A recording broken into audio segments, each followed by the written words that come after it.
All right, everyone. Welcome back. This is the High Octane Podcast, and I am your welcome back, everybody. I am your host, Bob. This is the High Octane Podcast. I don't know. There's a lot of confusion going on right now. We're already 10 minutes late.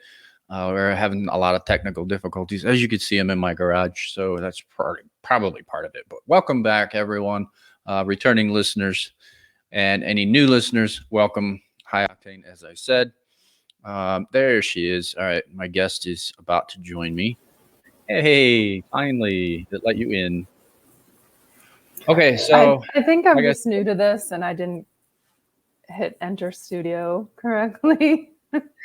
I was playing with the functions of like trying to change my background and listening to my audio, which if you need to test your audio through StreamYard, it's actually kind of fun. They play you a little song.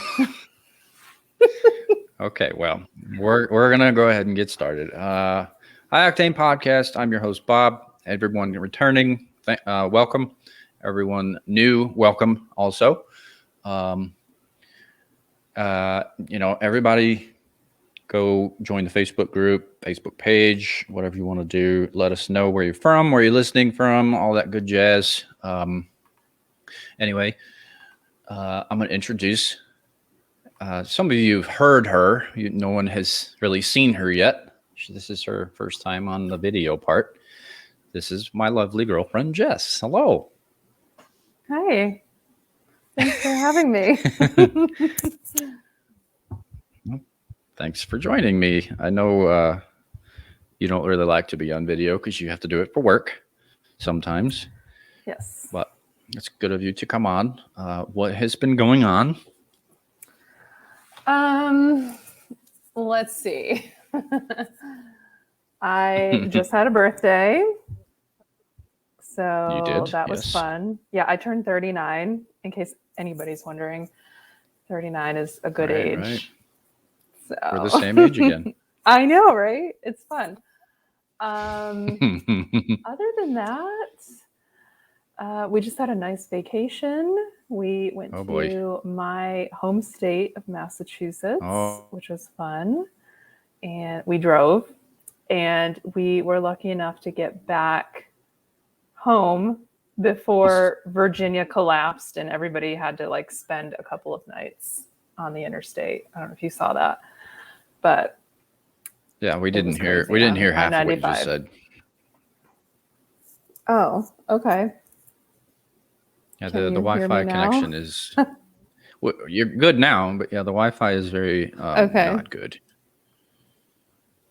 Oh, but yeah, we went on vacation. We went to Massachusetts, where Jess is from. We went to Boston. On the way back, we went through all kinds of different states. I think we went through like 10 states, maybe not quite that many, but lots.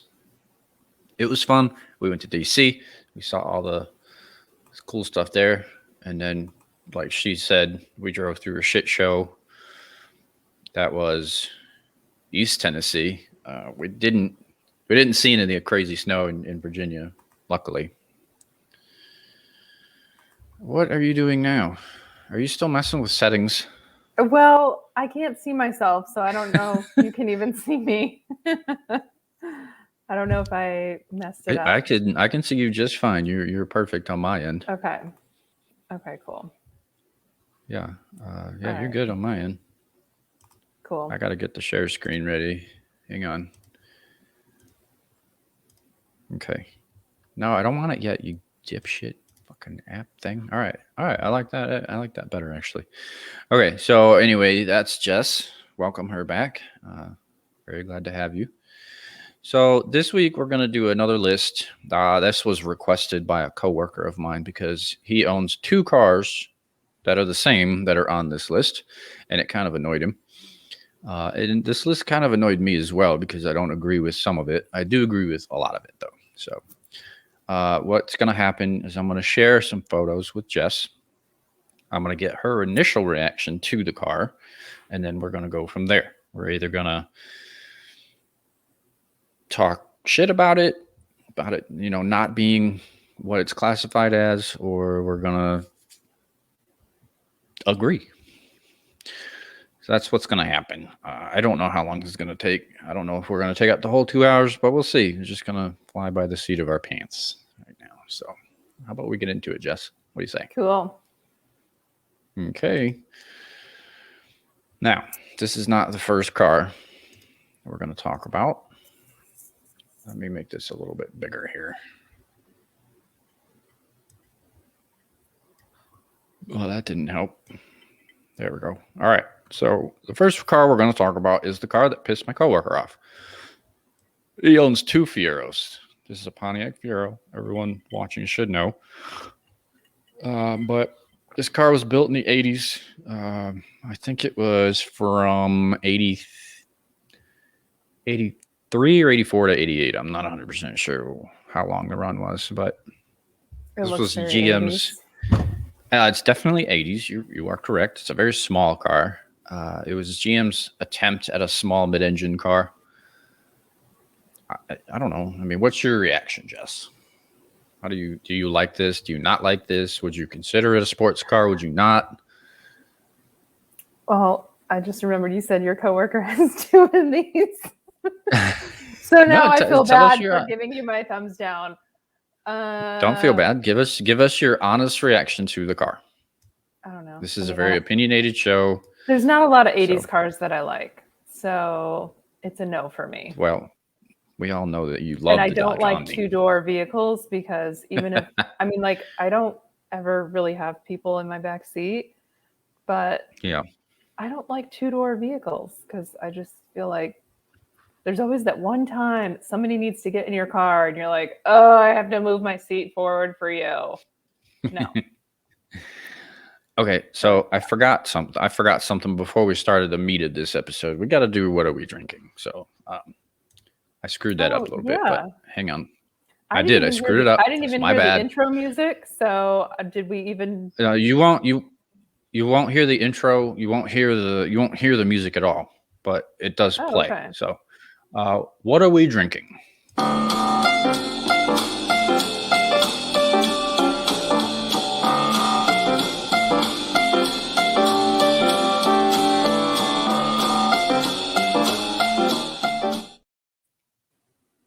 All right. So yeah, we're gonna do some. What are we drinking? Everybody knows at this point what this should know what this is. But we're gonna say what we're drinking. Cheers, and then get on with it. You want to go first or me? I'll go first. Okay. I did hear the music. FYI. You heard that music? Can you hear me? Yes, and I didn't hear it. Dancing along, so I don't know if that's on video or not. I'm gonna have to watch. I saw you dancing, but I saw you dancing. Okay. I was dancing because I could hear the music. So yay! I never hear it on my end, but I'm drinking Stolichnaya, Russian vodka. Stolichnaya. Russian vodka. That's my Russian accent for you. So I'm mixing it because I'm a basic bitch with a little Coke Zero, which I like. It's not basic. It's what you like. Yeah. So, and I have some fun facts about Stoli because, I work in the liquor industry on the part-time slide. So fun fact. Oh, okay. If you can hear me, I feel like you can't hear me, but if you can't, I hear you. I hear you. Maybe I can put it in the chat. So Russian. Go ahead. I hear you. Okay, I'm talking. Stoli Vinyl, Stoli in general, was the first Russian vodka export, FYI. It is made with wheat and rye, which we both like. So I think we would both like Stoli vodka because you're a rye guy and I'm a wheat girl. So It's like the best of both worlds. An even more funner fact.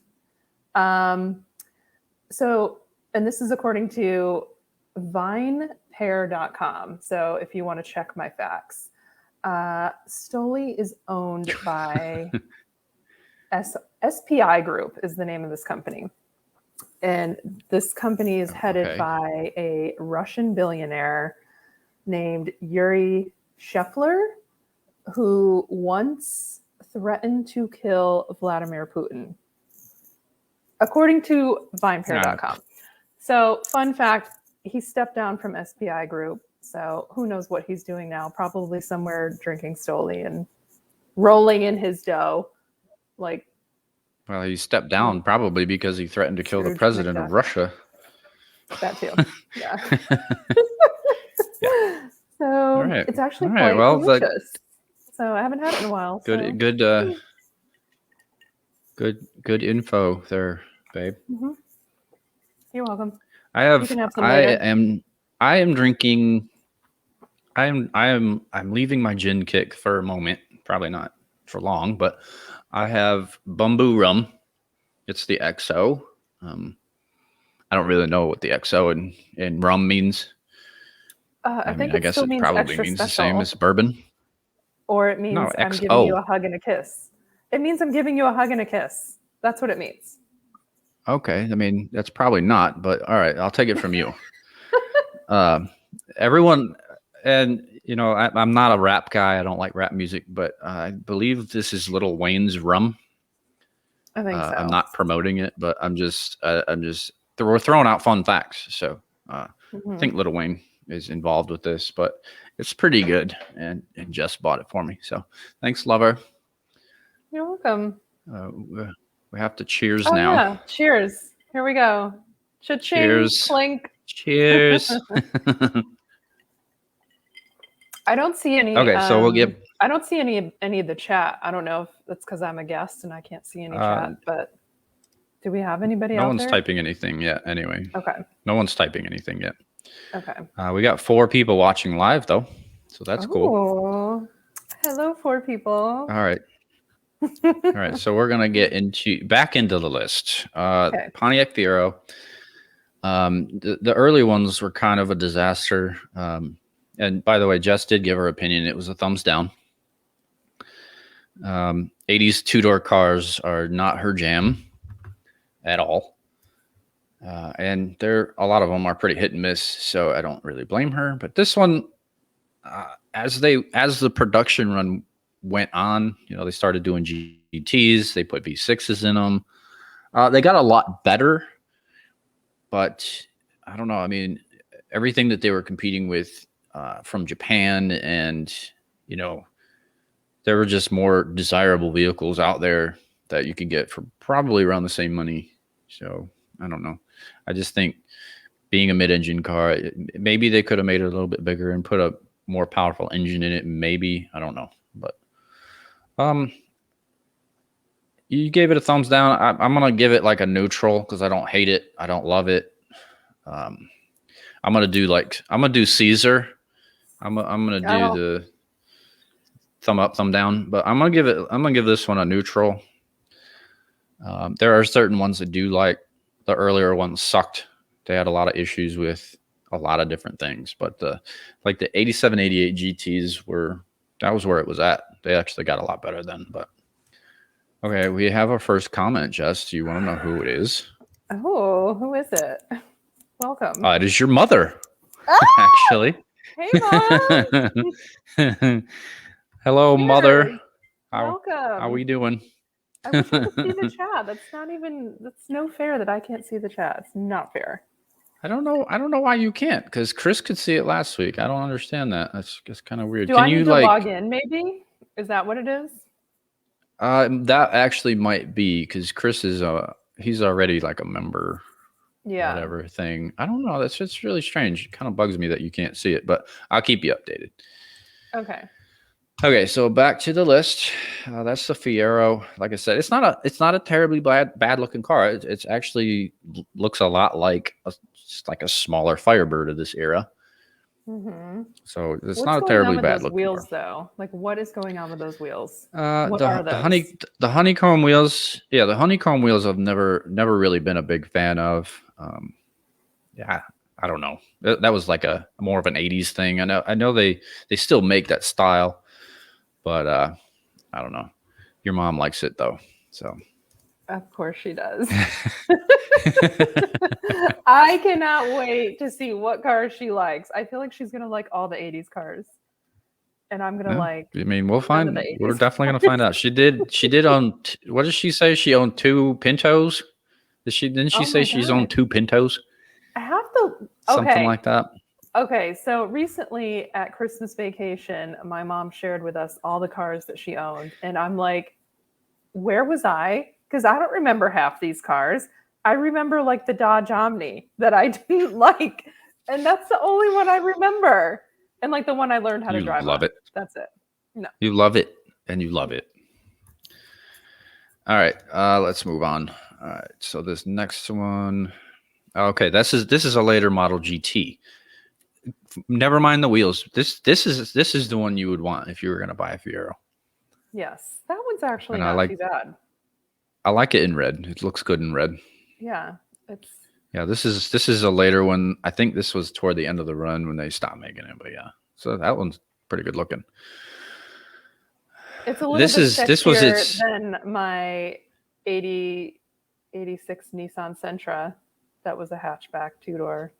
That was my first car. I would say quite a bit. I would drive that over better. My better. Nissan. Yeah. Okay, so this was its main competition from Japan. This is a Toyota MR2. Okay. Another small 2-door, 2-seat mid-engine car. They were, in my opinion, they were much better vehicles. They were better built. They had a turbocharged 4-cylinder, and they looked better, in my opinion. So yeah, there's that. That was its main competition, and that's what kind of like dethroned it, or not dethroned it, but like put it out. I also don't agree with this one. This is actually meant to be on this list, but I don't agree with it. I definitely don't think it's ugly. Here's another shot of it. Yeah. They resemble a lot. These wheels are much better. Yeah. Obviously, these gold ones, those are aftermarket. Yeah. So what's your reaction to this one? I don't hate this one, but those wheels can go. The gold wheels are bad. I agree. I like can't gold even wheels tell that at they're all. gold, but just the style is hideous. Yeah, they're gold, and yeah, that's not bad. Or that's bad. That's crazy. Gold wheels at all Yeah. on a car are no good. Yeah, agreed. This one's completely stock. So this one looks better. I like the color better. The wheels are better. I do like the removable top on this one. Yeah. But yeah. So this one, I guess, is a neutral from Jess or a like from Jess. I don't know. I didn't get banished. I chose to come down here. My brother said I got banished to come down here. I did not get banished. It was by choice. We were trying to, work with the internet and make sure like our connections weren't, on top of each other. I don't know if it's worked out. I mean, obviously we're both in here, but I don't know if you sitting across the table from me would be any different. We might run into some interference. Well, the audio would echo. Yeah. So yeah, I mean, the main reason I even wanted to come down here was so that our faces didn't get cut off. I mean, that was literally the only reason I came down here. Yeah. So, I mean, can you still not see yourself? I mean, I see myself in a little bubble, but I don't see myself like on the screen next to you. It keeps giving me like the spinning wheel of death. That's annoying. Yeah. All right. Well, I can see you just fine. You're good. Your audio's good. Yeah, we do need a studio, but we don't have enough room, bro. Not to mention that costs a little bit of money for all the sound deadening equipment and all that. Maybe after next week. Oh, by the way, we forgot to say the announcement is coming at the end of this episode. So everyone watching, stay in here because we do have a huge announcement. Yes. So very exciting. It's very exciting. News. It is. It's super exciting. I'm more looking forward to it than nervous, but I'm still nervous, and I don't really even understand why. But we'll talk about that later. Okay, so the MR2, I like it. Jess is kind of more toward the like, but still isn't in love with it. I don't agree with it being on this list though, because this list is literally called 20 ugliest sports cars that true auto fans never drive. That's what this list is even called. And the first 2 cars don't belong on it, in my opinion, because they're not ugly cars. They're not the sportiest cars. They're not the fastest cars, whatever. But I mean, they're not ugly by any means. Believe me, we've done an ugly car episode, and these cars weren't on it. So, beauty is in the eye of the beholder. Yeah, I mean, and again, this is a very opinionated show. It's all subjective. I understand that. I'm just disagreeing with Motor Junkie so far. So, all right, the next one, I don't agree with this one either. It's an Audi. It is the Audi Quattro, and honestly, I think I love this car. I always have. I mean, I don't know what they're even thinking. I love this car. I love the blue. I love the wheels. I like the design. Yeah, it's a hatchback. Hatchbacks are, kind of hit and miss. What's your reaction to this one, Jess? I know you love Audis, but this particular car. For its time, I don't hate it. Yeah, it's again, an 80s car. I wouldn't drive it today, but like that looks like it's in really good shape. And for its time, like in the 80s, if I was driving that, I would be the cool cat. Like, yeah, I think it's kind of cool. Again, and the 2 doors I don't love, but I don't hate it. I'd love to see the back end because I'm curious what's going on back there. I'm sure there's another picture, and we'll move down a little bit. But this article, this list, they say this is over stylized for the 80s. I don't think so. These wheels aren't stock. So there's that. And I don't think this blue existed in the 80s. But no. Beyond that, just looking at the car, I don't see it being over stylized at all.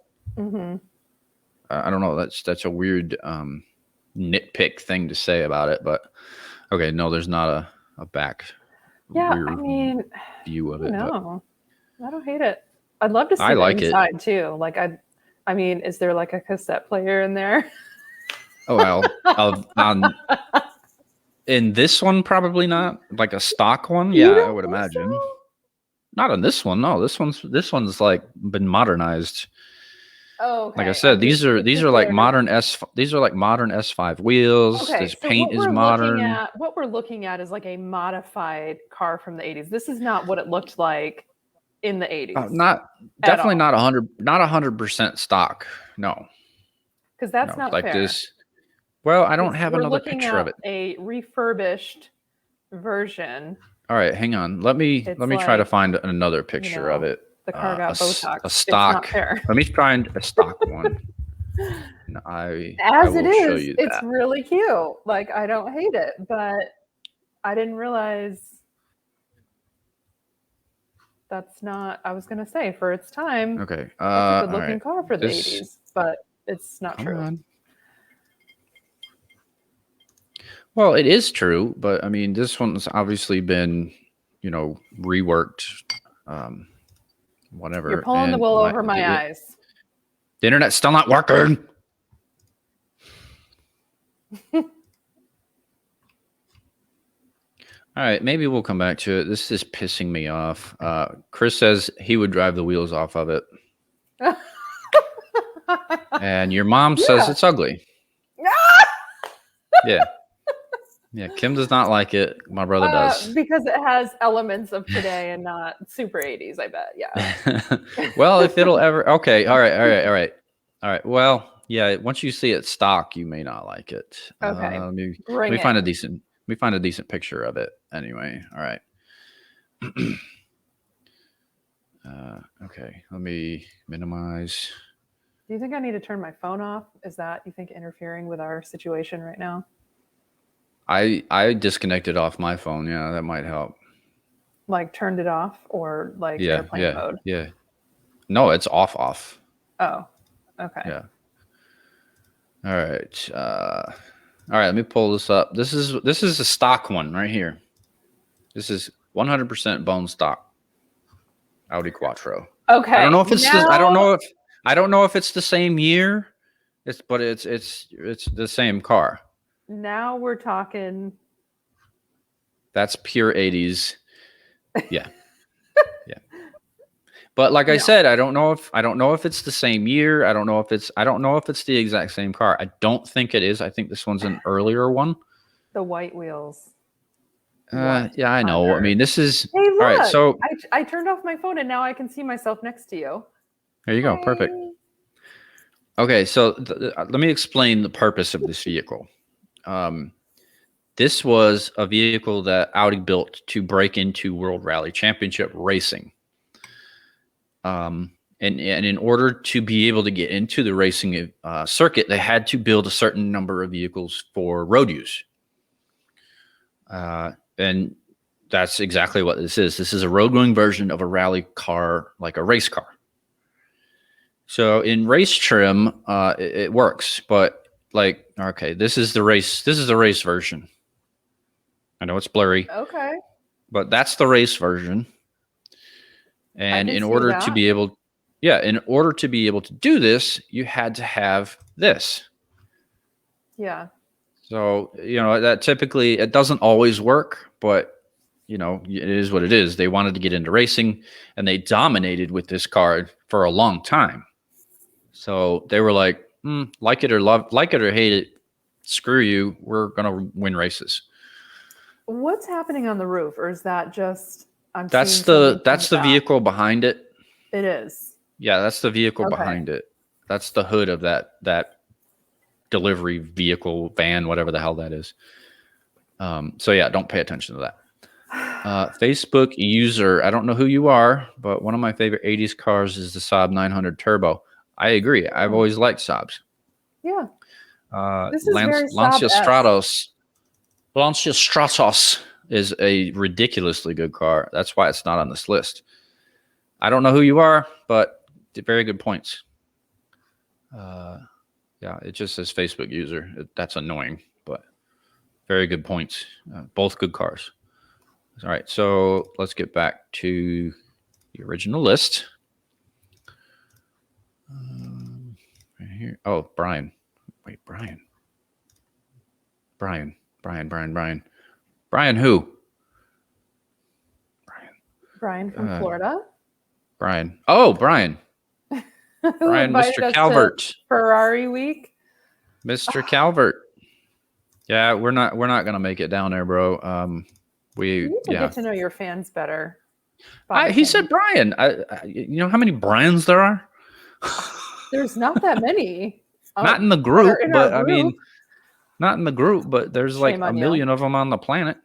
Shame on you. My bad, Bri. You're still my guy. But yeah, the Lancia Stratos is ridiculous, and it dominated the WRC for a long time too. Anyway, all right. So this is a thumbs up from me. A thumbs up here. I'll put the screen. Thumbs up on the modified version, the red one with those white wheels. No. Okay, so the earlier stock one you don't like. No. This one you do. Yes. Okay. I don't hate the older one, the stock one, but this one is obviously better. Renault Clio, yes, it's a ridiculous car, especially the older one. The newer one's shit, but yeah, the older ones are ridiculous in a good way. All right, so next we're going to get into American. Okay, so this is the fifth gen. Let's see, first, second, yeah, fifth gen Camaro from the 90s to the early 2000s. This isn't the best picture, but we'll get into another one. I also don't agree with this either, because it's by far not the worst body style Camaro there has been. It's not the best either. It's not my favorite, but what do you think? Well, you need to see another picture. I know you love that color. Absolutely, it's dark blue. There's the front. I don't know. I'm neutral. I don't hate this car. Again, I don't know. Okay, I mean, I'm just a modern girl, so here's profile. It's hard for me to, profile. Front end. Mm-hmm. It's okay. So you're neutral. That's fine. Yeah. Yeah, I'm neutral on this one. Perfectly fine. I like them.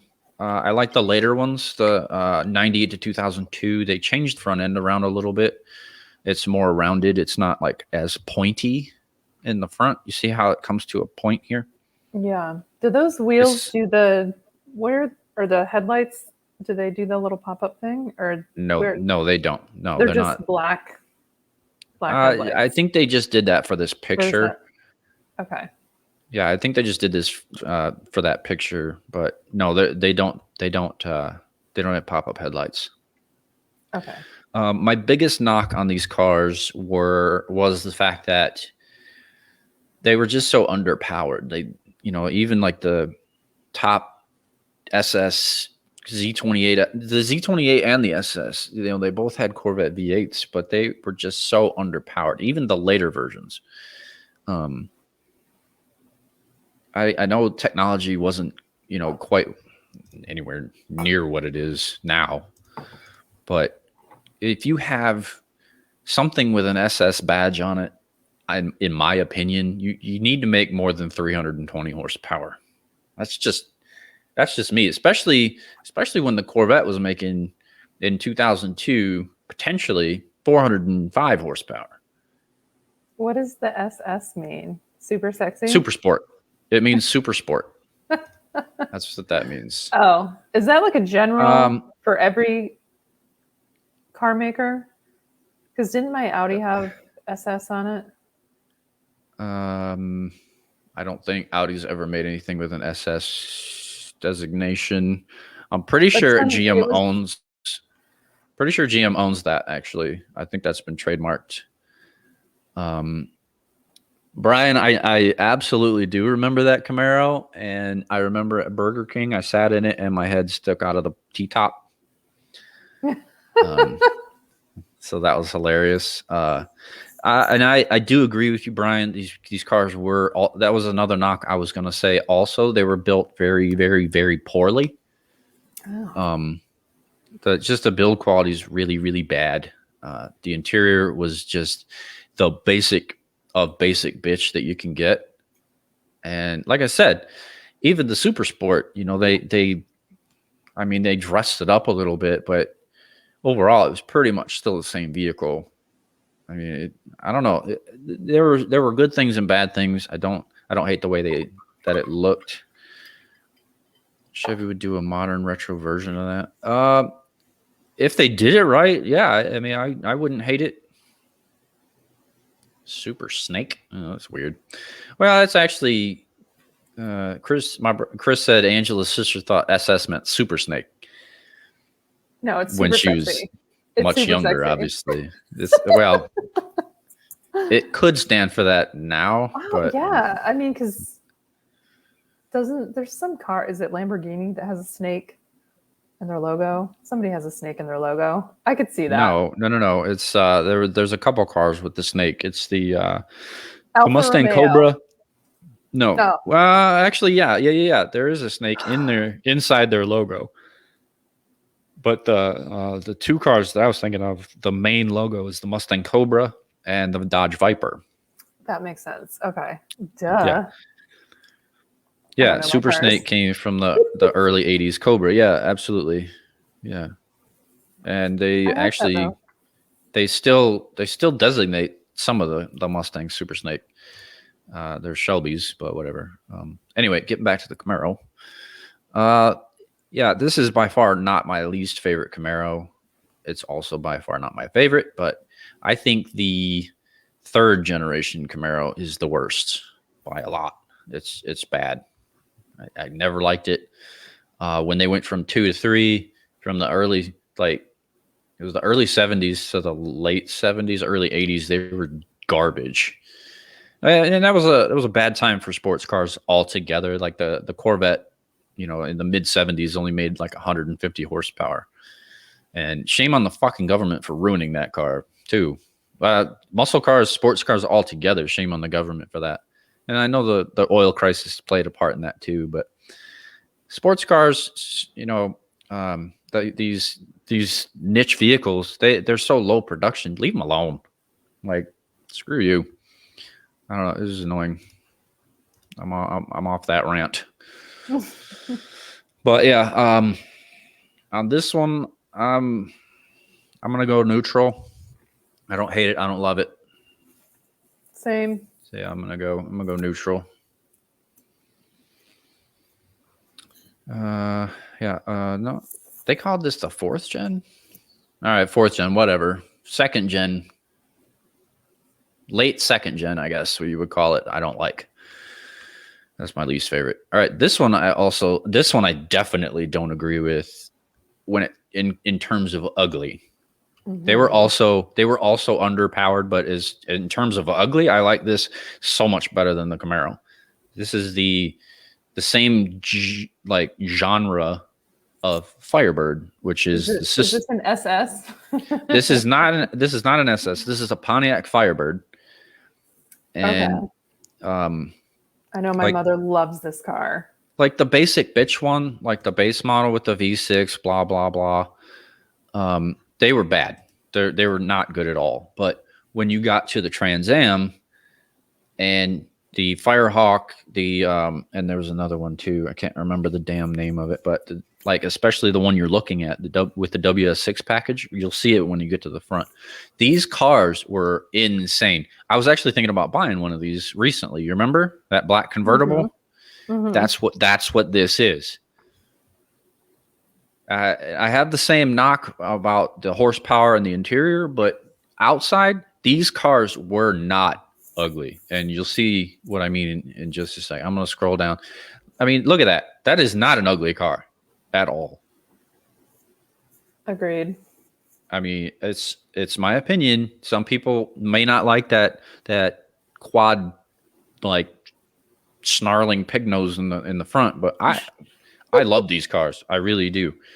They had unlimited potential, and GM just kind of cheaped out, and they I don't know, pop up headlights. Yeah, they do have pop up headlights.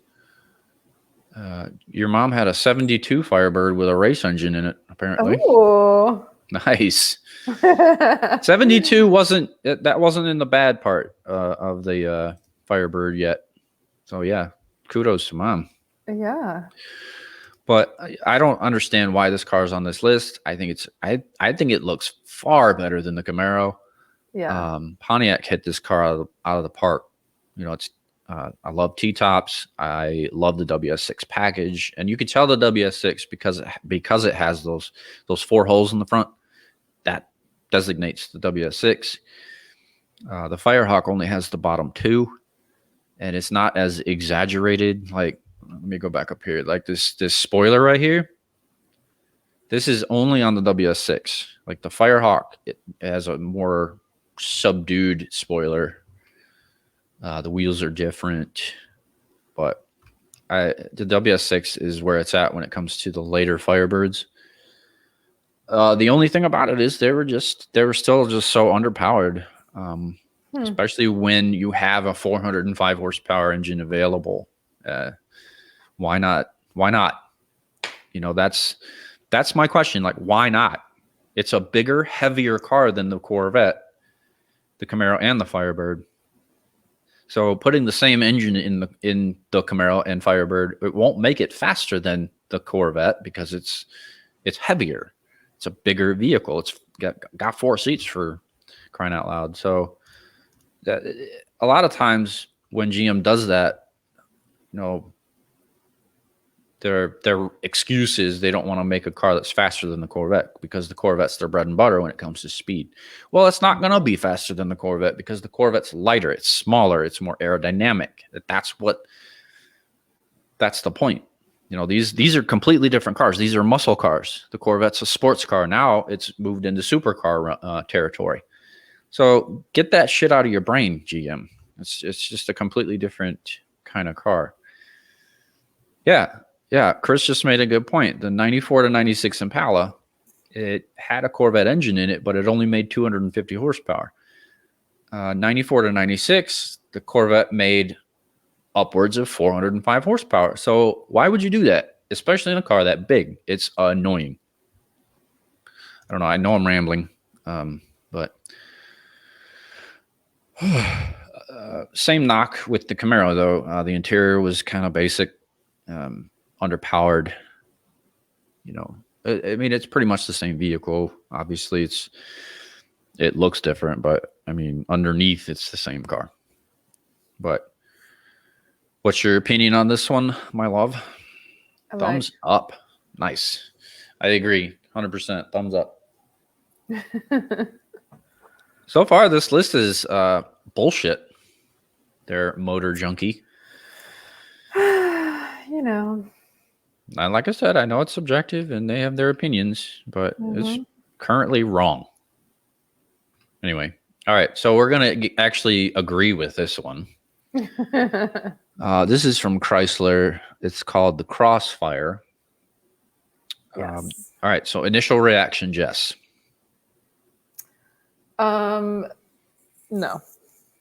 Okay, let's get another angle. I can see elements of it that could be nice. Like, I'm not mad at that. Like, I don't know, that thing on the side, the fender lines, whatever that is. I don't hate it, but I don't know. It looks like a bunch of other cars mixed into one. Like somebody took a bunch of parts from different cool cars and like made this one car. All right. And I hate a wheel with too many spokes. Yes, you definitely do. That is just killing me. Yeah, it's like there's too many lines. It's like 15 you got spokes, lines bro. On the hood. You got lines on the wheels. You got the lines on the side. You got the lines on the grill. There are a lot of lines. It's very linear and Okay, so we've got a lot of comments on this one. Well, a few. Good. No. Well, except for from your mother. What's she say? Oh, she doesn't like it. Chris said, never liked the Crossfire. Better than most cars. But it's better than most of their cars have been. So it's semi-positive. Your mom loves it. Says she might buy one. No. No way. Yeah. And I was going to get to this, Brian, but the Crossfire, this is when Mercedes owned Chrysler. This is a rebadged or a rebodied Mercedes SLK. That's exactly what it is. They made a good car into a shitty one, pretty much. Chris agrees with the wheels. Witt says the alternate wheels were definitely better, and I agree with that. Brian loves the wheels from, I guess, Mercedes. But yeah, those are the comments. We're actually getting some interaction here, and I love it. Yeah, I mean, there's just too much going on here. It makes me uncomfortable. Like, I want nothing to do with this car. Get it away from me. It's definitely never been a good vehicle. They did do a performance version. They did an SRT 6. It had a supercharged V6. There was some body modifications. I think it had little bigger wheels. I don't have a picture of it, but this is not the SRT 6. I don't think. Like, what's going on with around the windshield? We have that like perimeter lining. It's a different color. Off or something? No. They did do a convertible version of it. I don't understand why the windshield frame is a different color from the car. I don't understand that, but they did do a convertible version of this. Too much going on for me. Yeah, and you were saying about these fender louvers, I guess you could call them. Yeah, that's bad. They're like whiskers. It's just overall, it's just a bad car. I don't like it. Mm-hmm. How much did these go for? Do you know? Like, is this like you're dropping a pretty penny for something like this? For the time, I don't think they were ultra cheap, especially being it's literally a rebadged Mercedes. Mm-hmm. I don't know. I would have to look up the original retail. I don't think they weren't cheap. They were definitely not cheap. Interesting. Okay, Chris said $35K, I think, which is too much. And yes, Brian, the Solstice did have the same thing. The windshield frame. I think it's really strange. It's just weird. Like, make it all one color. Yeah. It's annoying. I'm gonna thumbs down this one. I have to agree with Motor Junkie. I'm swiping that to the left. Yeah, we're gonna agree. We're gonna agree for the first time with Motor Junkie. This one's bad. Yeah. It is. And honestly, thumbs up to being really bad. Honestly, Chrysler has made bad cars for a long time. This is not one of them. The Plymouth Prowler. All right, so Jess, initial reaction? No. Okay. Why exactly? Okay, again, these car designs are just irritating me. Why? I'm so irritated by even looking at this. Again, too much going on. It looks like a toddler put this together. No. What is happening with that bumper? Get out of here. It's hideous. And then it's like business in the front, babe. Like you got the bigger wheels in the back. What? No. Oh my, what is that thing in the back? It's a trailer. It's a matching trailer. That's what it is. Oh, yeah, it's a matching trailer. Okay. So Jess, we already know Jess is thumbs up, thumbs down. I actually don't think this thing's ugly. I have some bad points about it, but I love the look of the car. I will explain why. This is the Plymouth Prowler, and this is literally a modernization of the old 3-window coupe hot rods from the 30s. Yeah, absolutely. I'll tell you what they're talking about in a minute. The turn signals do suck. They take away from the bumper look. But this is literally a modernized version of a 1930s hot rod. So I like it in that aspect. And that, you were talking about the bigger wheels in the back. That's a throwback thing. The open wheel design, that's a throwback thing. The bumpers, that's a throwback. The grill, that's literally all throwback to the old roadsters and the hot rods and stuff. Chris talked about the turn signals in the bumper. I agree with that. They suck because they take away from the bumpers. The bumpers are too big. Also, Brian says that the bumpers have to be there by law, and that's true. Could they have done them better? Absolutely. I don't hate it still, but you know what I like about this car? Tell me. Those tires. Oh, you like the tread pattern? Is that what you like? Those are some good looking tires. Not even talking about the wheels, because I don't care for the wheels. Tires. No, I don't hate the wheels. I like those tires. But I mean, okay, the tires are fine. Okay, so the knocks I have on it are the turn signals. I agree with Chris on. And the biggest knock I have is, okay, you modernized a hot rod, but you stuck a fucking underpowered V6 under the hood. Where the hell does that make sense? You wanted to modernize a hot rod. What do you put in a hot rod? A V8, typically a big one. So I understand you maybe can't put your biggest Hemi under the hood because of the way it's designed, but I've seen videos of people putting modern Hemis in these things and just fine. Brian, that's not true. A V8 will fit.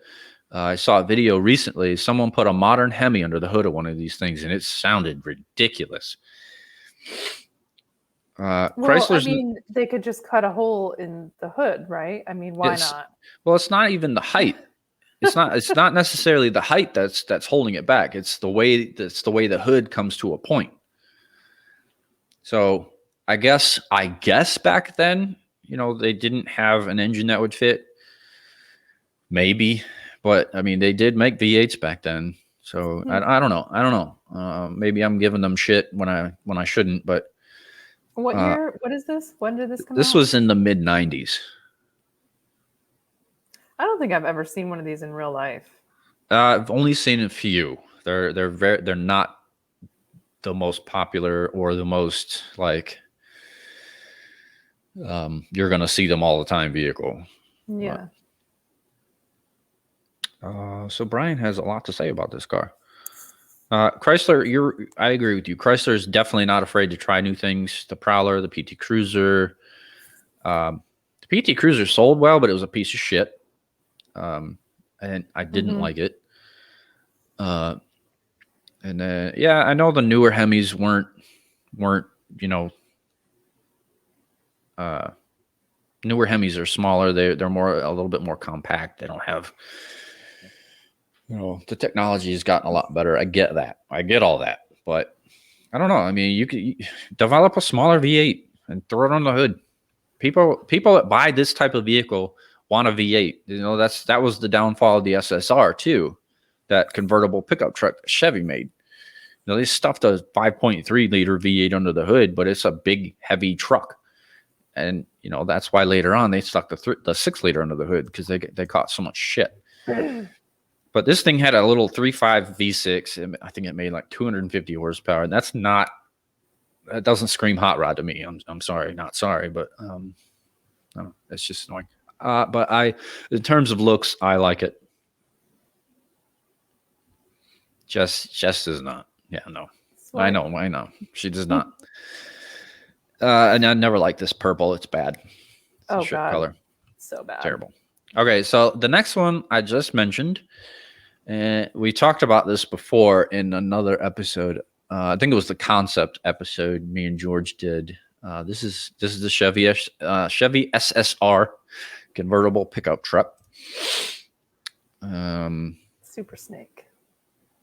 It's not a Super Snake.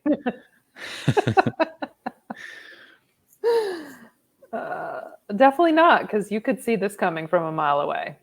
Well, yeah, it's not slithering up on you. Definitely not sneaky at all. And it's not sexy. It's kind of like a clown car. It's kind of clownish. See, and it kind of looks like a truck in the back. It is a truck. It's kind of like El Camino. Wait, this is a truck? Yeah, it is. It's a truck. This is a truck.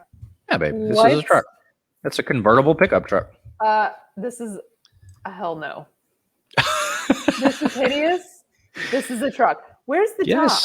It's down. It's a convertible pickup truck. I just said it. Look. All right. Well, I don't have it's already ugly, but it's even more ruined because no. All right, hang on. Let me find a picture with the top up. This is a truck. Hey, yes. I mean, this is like the definition of truck you, bro. Like, no, this is not happening. Yeah, it's got a retractable hardtop. I'm looking for a picture with the top up. So just give me a second. Like something like, like a funny organization, like a clown company would be like, hey, take the company car, and this is the company car. This wow, is what they're showing up with. Our current live audience hates this thing. Okay, goodness. Thank you, live audience, because yeah, this is horrible. All right, hang on. I just found a profile picture of the top up. So give me 1 second here.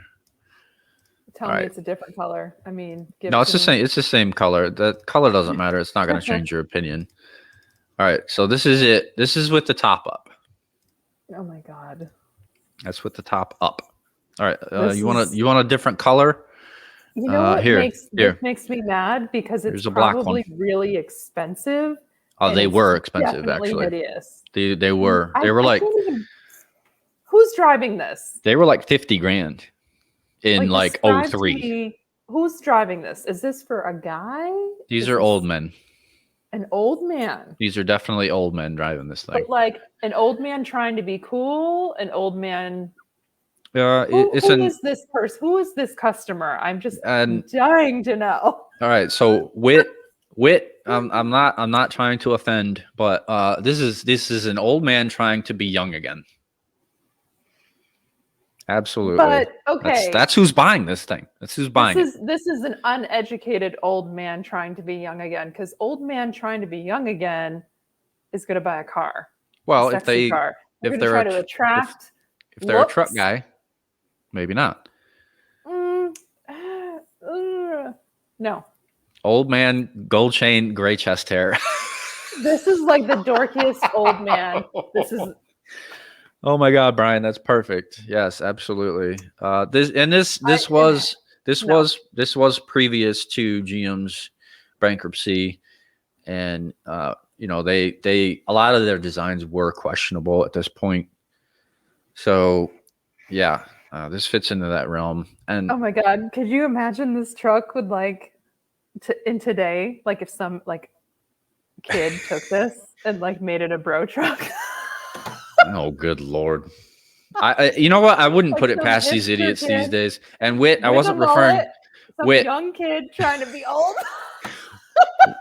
Wit, I wasn't referring to you. You said your parents owned one, so that I was referring to your parents. But yeah, I wouldn't put it past these dumbasses these days to Oh bro my God. truck, to bro out an SSR. I wouldn't put it past them.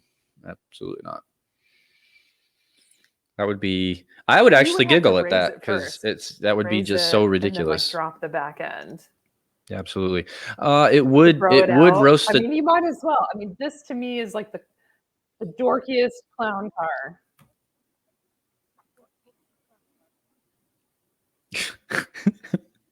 I mean, it can't really be a clown car because it's only got 2 seats. But anyway. All right, so let's get back to it. Do you know what a clown car is? Many people fit into a car, and then they get out of it. Yeah, but well, all right. Yeah, you have a point. You have a point. Lots of little people get in the car. Yeah, and you could put very small. You could put people in the trunk. Well, the bed would probably people. The bed would hold. The bed would hold a few people for sure. Actually, well, with the tonneau cover up, obviously. But yeah, this is. I mean, in terms of looks, I have to thumbs down. Like Chris said earlier, this is it was a lot of wasted potential. I don't know. They definitely it had the same downfall as the Prowler. You know, they tried to do like a retro convertible pickup truck, hot rod style, whatever the hell they were trying to go for here, but the styling's just bad. Yeah, it is. I agree. This one I agree with. You know, so yeah, that's gonna do it. Anyway, this next one, okay. This does not belong. All right. Well, anyway, give me your reaction. Okay, I'm going to tell you right now. Those wheels are not stock. Those are like of the now wheels. No, actually, right? they are stock. Actually, there's no way. Yeah, this is a modern car, babe. Oh, okay. I thought we were like. I thought we were still looking at like the 80s and 90s cars. Okay. No. This is a modern. I know my wheels, people. That's the only thing I know. Those are new wheels. Yes, this is a modern vehicle. This was the last Scion Tc that they made. If you don't know what Scion is, which I know everyone watching it does, Scion was it was like a spin-off brand from Toyota. Kind of like Lexus is, but Lexus is their luxury brand. Scion was their more budget brand, if you will. And this was their, and I use these air quotes very, very loosely. This was their sporty coupe. That's why it's on this list. And this one I definitely agree with. I hated all Scions, but this one especially. Well, not especially, but this one I also hated. It's not a sports car. It's not even a sporty car. I don't care if it has 2 doors. It's not a sporty vehicle. I don't care what you want to call it. It's not a sporty vehicle. It had a little underpowered, weak-ass 4-cylinder. It was front-wheel drive. None of that screams fucking sports car to me. No. Anyone listening, am I wrong? I do like the wheels. Well, the wheels are fine. You know, the design, those are the wheels you want for your car. Like similar wheels. Yeah. I'm fine with the design of the wheels. But we're talking about, the overall car. It's bad. It's just kind of like basic bitch for me. It is. It's very basic bitch. But you can definitely tell it's like a Toyota design. Yeah, like it has the same designers. Like you can definitely tell. It's giving me Tercel vibes. Tercel, no. Yeah. You got Toyota Corolla headlights. You got a fucking Camry grill. It's definitely Toyota. I agree with you. You can tell it's a Toyota, but it's just it's a bad car. It's really bad. And Chris, the FRX or the FRS is definitely a sporty car. Small 2-door rear wheel drive. It still has a 4-cylinder, but it makes decent power because it's a modern vehicle, and 4 cylinders are light years ahead of what they used to be, but still don't really care for it. My opinion, fuck if you don't like it. Anyway, this current vehicle we're looking at, let's get another picture in here. Yeah, it just doesn't look any better. I have to agree with Motor Junkie on this one. Thumbs down. Yep, thumbs down. Scion, other than the FRS, which is a decent, and that's the best adjective I can use to describe it, all of the other ones have been absolute garbage.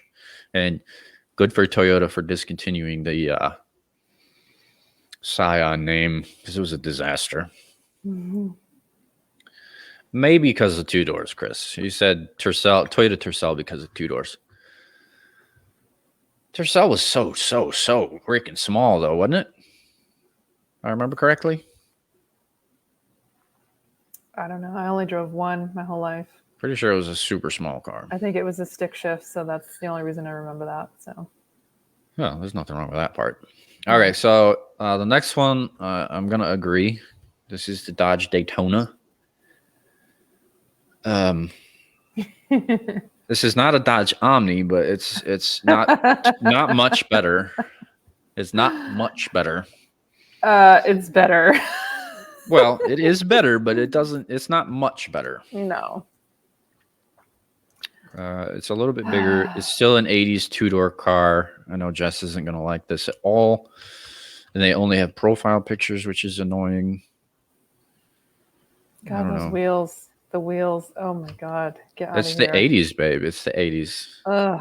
Wheel design in the 80s was very lacking. That's so crazy. Mm-hmm. I don't know a ton about the Dodge Daytona. I have to admit, I'm very ignorant with this vehicle. I'm not sure what engine it had. I think it had a V6. I'm not sure if it was front or rear wheel drive. I don't, like I said, I'm a little ignorant on this thing. I will admit they did do certain versions that were better. I think, I don't know. Like, God, that asymmetrical door is killing me.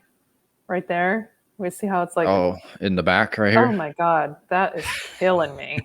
Yeah, I know you like That's horrible. Things to be, correct. But what can you do? We're not going to spend a ton of time on this. I think we're both going to thumbs down this one. Mm-hmm. I know I am. It's a bad car. It always was. Yep. Goodbye. Okay, so we're going to move on pretty quickly. This one I don't agree with at all. Well, we've talked about this one in the bad car names episode. This is the Ford Probe. This is the later version, late 80s, early 90s, maybe just early 90s. I like this car, this particular one. I actually kind of do. I definitely don't hate it. The GT, obviously, that's the one you want.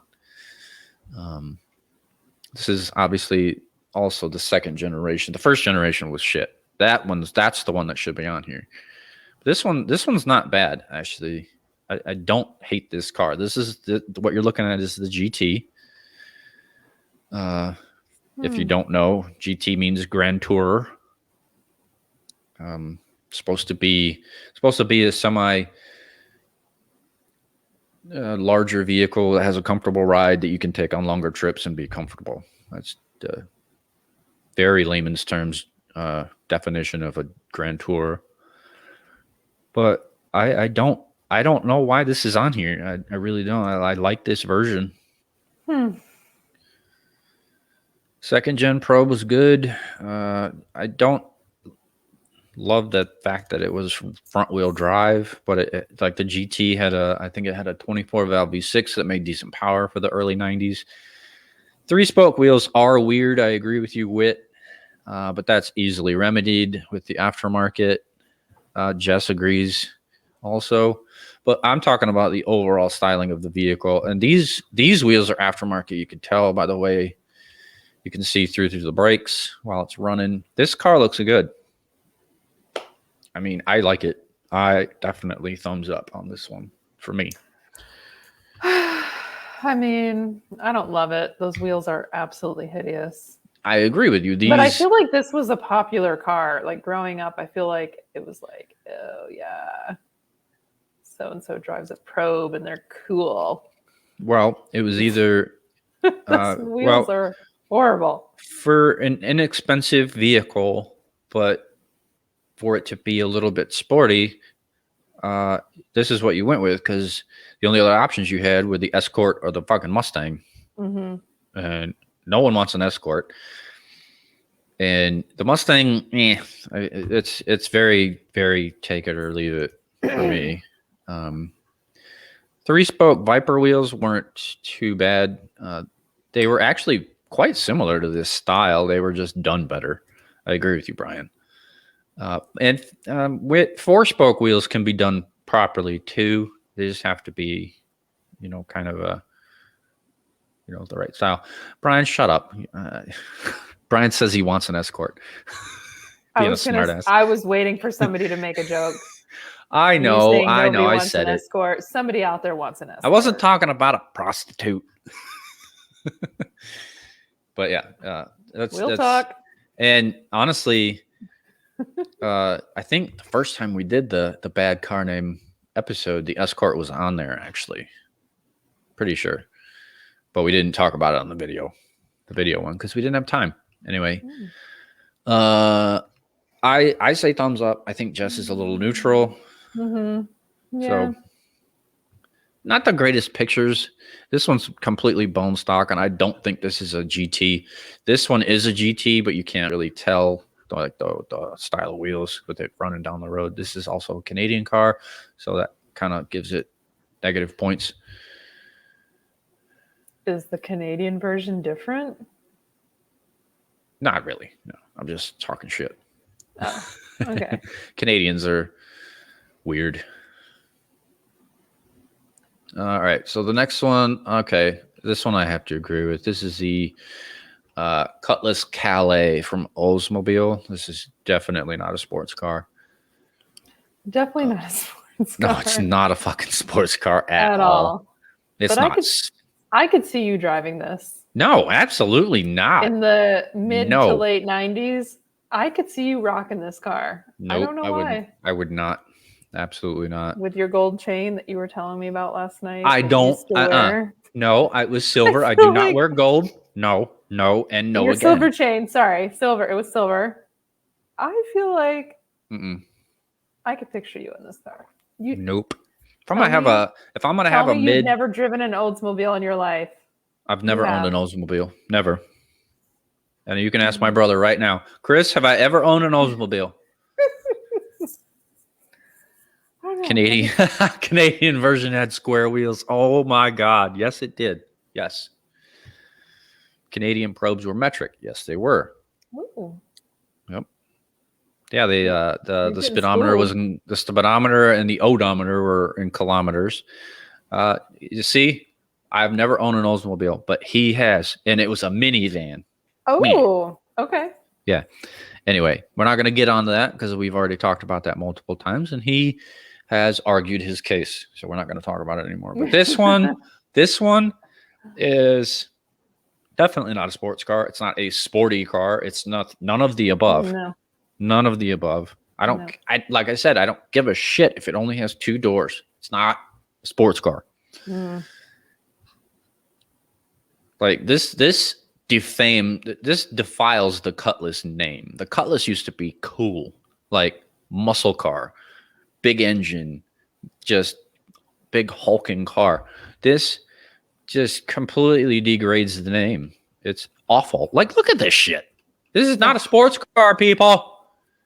Oh my God, it has the 442 designation on the back. What does that mean?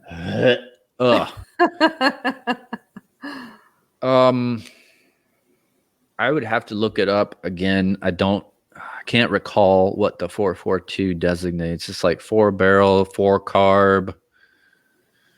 I don't remember. I don't know. I can't pull it out of my ass right now. Anyone listening, what did the 442 stand for? I can't think of it right now. I know it. It does not mean ugly, Mom. even though this car is terribly bad. Yeah. It looks like a hibachi grill on the back. Like you could pull over and like flip some burgers on the back on a hot day. Oh, like the trunk lid. Yeah. It's very and like, this straight up, this like vertical rear windshield is just bad. Yeah. It's just a bad design all around. Mm-hmm. Although probably lots of good headroom, like if you were sitting in the back, you know. Yeah, because there's a positive. It doesn't slant down at all. There's no nothing like that.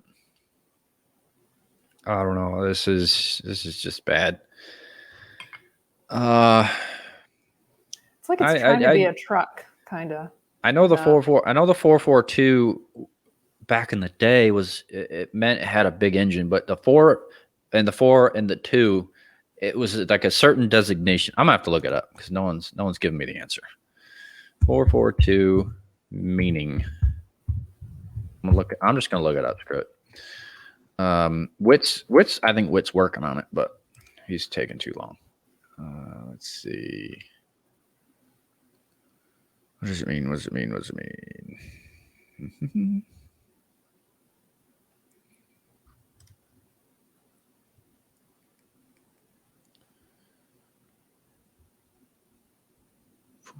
What the hell? Come on. I know it means something. It's not just 442. 4-barrel carburetor, 4-speed transmission, and dual exhaust. That's what it means. Yeah. 4-barrel carburetor, 4-speed transmission, and dual exhaust. That's what it means. Okay. Witt got it before I did. All right. Credit to Witt. I looked it up before I saw it, but yeah, Witt got it right. Kudos to you, sir. I won't take credit. You got it. Anyway, this is not a 4-barrel carb engine. This is not a 4-speed transmission, nor is it dual exhaust. It has 2 exhaust tips. It's not dual exhaust. That does not make it dual exhaust. Shame on you, Oldsmobile, for defiling that name. Anyway, I believe that's a thumbs down. Thumbs down from both. I didn't know that was a thing. Just exhaust tips. So it has one muffler. Yeah, one muffler. 2 tips. One muffler. It just has 2 tips. Yeah, it's silly. So a real dual exhaust would have 2 mufflers? Yeah, it would have exhaust on both sides of the vehicle, like my Cadillac did. Yeah. Remember, that was dual exhaust, which wasn't true dual exhaust, but well, that's another topic for discussion. Okay. But that one, by the way, got 2 thumbs down, from both of us. All right, so this next vehicle is another British car. This is the Lotus Elan, ELAN. This is definitely not the most successfully. What's the word I'm looking for? Definitely not the best Lotus they ever built, as you can see, and tell why. It's very small. It's weird looking.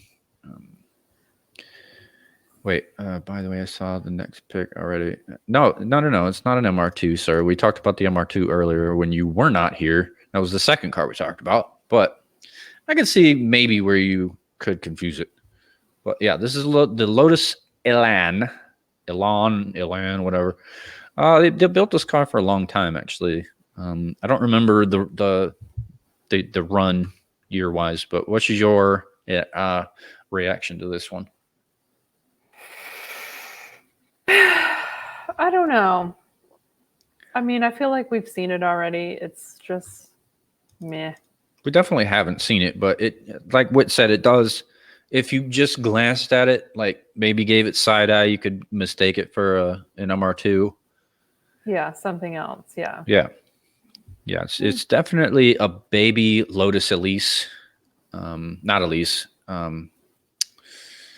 The Lotus Esprit. It's like a smaller, much less desirable version of that. Panos Abruzzi. I'm giving you Ferrari Mondial 8. I wasn't sure if you wanted me to do homework, so I looked up some cars that I thought were kind of ugly, but like supposed to be pretty. No. And these are both really bad. Totally fine. I know what the Ferrari Mondial 8 is, and what it looks like. It's. I agree with you. It's really bad. I do not know what the Panos Abruzzi looks like. I'm gonna have to look that up. It's a doozy. Panos. It kind of looks like a Batmobile. What I think. in the world? I've never even heard of that. I know Panos, but I've never heard of that. And Chris, I agree with you. This would definitely not be my first choice or any choice of Lotus. No. It is definitely better than some of the vehicles we've spoken of and showed. Boo on the dad joke, Jess. What dad joke did you sell? I said it was a doozy. The Panos Abruzzi. Oh, good Lord. All right, let me look. Oh my goodness. Okay. I have seen this actually. I didn't know that was what it was called. Okay, so this is like an extreme radical version of the Panos Esperanza. That was the car that they use in endurance racing. And I will show this in just a second. Let's finish with this Lotus first. Like I said, in the front end, it's totally Lotus Esprit. That's the exact same front end as the Esprit. It's much smaller, obviously. The wheels are bad. I hate a convertible. Everyone knows that. I don't know. It's just weird. The wheels are they look puffy. Yeah. And you don't want puffy wheels. No. It's like if the Stay Puft Marshmallow Man designed a fucking wheel. That's what that looks like to me. It's just, I don't know. It's just a bad car. It's a very small 2-seat, just weird car. Don't like it. Mm-hmm. Thumbs down from both. I love the yellow vehicle though. That's a good color. Yeah. All right. So let me pull up a picture of this Panos that just mentioned because it is quite bad. And I have to agree. So let me pull this up real quick. All right. Stop sharing. Okay, here it is, folks. Ooh, boy, that's really bad. Oh my God. I mean, it definitely does it not give you Batmobile vibes? Your description of Batmobile is extremely accurate. It is awful. This is bad. And yeah, like those rear view mirrors. The mirrors are weird being so up high, like it would like obstruct your view. Like super weird. Yeah, exactly. With definitely Batmobile vibes. And the original Esperanza was actually a very attractive vehicle. I don't know what the hell they were going with here. I don't know if this was a one-off, bespoke version. Somebody like paid them to build this one version of it. I don't know, but it is awful. Like look at the back too. Like the back's even bad. Mm-hmm. Like this is absolute. Like whoever designed or wanted this car built was like definitely man crushing on Batman. Totally. Hugely man crushing on Batman. And to each their own. You like Batman, but come the hell on. This is just bad all around. Nothing good about this car. Like look at that. What in the actual hell? I mean, it looks dangerous. Like if you walk by it and you get too close, it's gonna stab you. Tear your pants. It's gonna cut you. Yeah, I will cut you. And Brian Panos did do another car that was very similar to the Prowler. Me and Danny and another buddy of mine, we saw one in Chattanooga a few months back, and I can't remember the name of it either. But that one was cool, and I will look it up now because I actually want to know what it was called too. It's just, I think it's just the Roadster. Yeah, that's it right there. The Panos Roadster. That's what it is. Oh, that's better than the Roadster you showed me earlier. And I still like these tires. This one's far better than the Prowler. It's a lot of the same design aspects. The open wheel, that front bumper is executed much better. I like the headlights, where the turn signals are. Those tires are much better. I agree with you on that. But yeah, Brian, this is what it is. It was just called the Roadster. Very basic bitch name, but yeah, this is a much better vehicle than the Prowler. It looks good in red. Those wheels are nice. Yeah, much better execution. And this is an American car company, by the way. There used to be a Panos dealership in Murfreesboro. No kidding. Yeah, absolutely. What Panos were you talking about then, my friend? Because this is the only other Panos I know of was this one. Let's see. I'm just doing it. Oh, I do remember this one. Was this it, Brian? This is nice too. I like this too. This isn't bad either. I don't know. Maybe I'm thinking about something else. I don't know, but this is another Panos they built, and this one's nice too. But we're getting a little off topic. Yes, okay, this is the one he's talking about. This one is called, let me get back into it. This one's called the Avezzano of, I don't know how to pronounce that, but yeah. This one's nice. I've never seen this car before. So yeah. Good name drop there, Brian. Good name drop. This is a nice car. Okay, so we're getting a little off topic, but anyway, get back into it here. Lotus, this one, bad decision by them, but it's also why Lotus is kind of a little bit in financial trouble. They've changed hands a lot, actually. So hopefully they survive, because they do make decent vehicles. But anyway, this is, okay, the Mazda MX-3. This is another, okay, Jess, reaction. Very small, very Japanese, very not sports car. I don't think it's the ugliest thing I've ever seen, but I'm not driving it. I agree with not being the ugliest thing ever, but it's not a sports car. So it should not be on this list. It shouldn't even be labeled a sports car, in my opinion. It's another front wheel drive, underpowered as shit 4-cylinder car. I don't care if it has 2 doors. I don't care if it's a hatchback. I don't care. It's not a sports car. It's just not. The only sports car, in my opinion, that Mazda has ever made was the RX-7, and there was another one that they did. I can't remember what the hell they want to. And don't get me started on the Miata. Miata's not a sports car. I know Brian's listening and watching. He likes the Miata. It's just, in my opinion, it's not a sports car. It's just not. It can be fun, whatever. It's still not a sports car, in my opinion. I can't remember the other car I was gonna mention, but this is not it at all. It's just not. It's like calling the current CX-3 SUV a sports car. It's just not.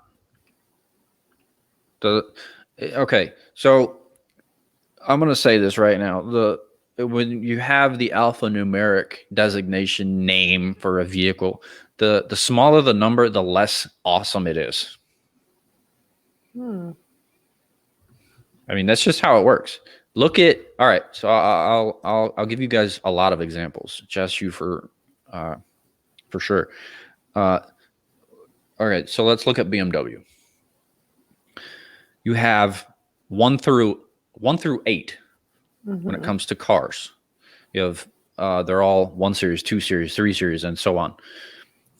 The lower the number, the cheaper, the less exhilarating they are. When you get to the 8 series, that's like the creme de la creme of the line.